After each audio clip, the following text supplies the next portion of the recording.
The 2026 Trap, Sun Tzu in the Middle East. In this video, we will explore a truth that many prefer to ignore. Sun Tzu wrote 2,500 years ago, "The supreme art of war is to defeat the enemy without fighting." Today, on April 20th, 2026, as the skies of the Middle East fill with drones and political rhetoric reaches its boiling point, it is this very lesson that is deciding the fate of nations.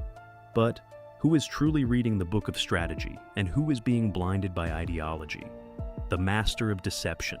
Let's look at Iran. Many see the seizure of ships in the Gulf and drone strikes as acts of desperation. But in this analysis, we will see that it is exactly the opposite. Iran is applying the principle of strategic deception.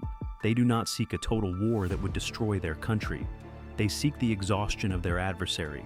By pushing oil to $100 a barrel, Iran isn't firing at soldiers, it's firing at Western economies. They are proving that, despite all the technology of Israel and the US, the world can grind to a halt if they so decide. This is asymmetric warfare taken to the extreme, appearing weak to lure the enemy into an economic swamp, the blindness of expansionism. And on the other side, we see a leadership in Israel that seems to have forgotten Sun Tzu's most important warning. There is no instance of a nation benefiting from prolonged warfare. The vision of Greater Israel, this expansionism that dominates the political discourse of 2026, is not a sign of strength. It is a sign of danger. By attempting to redraw the map and project absolute regional power through brute force, Israel is dulling its own sword. The economic cost is unsustainable, and diplomatic isolation is creating a siege that no Iron Dome can withstand in the long run. Trump and the lulled leadership. None of this would be possible without the complacency of Washington. Donald Trump returned to the White House promising deals and peace. But what we see is a leader who has been lulled by the song. Trump, in his eagerness to appear as the tough guy, has allowed himself to be guided by Israel's expansionist vision, without a plan for the day after. He ignores that a leader who does not know his limits ends up as a puppet for others' interests. TACO.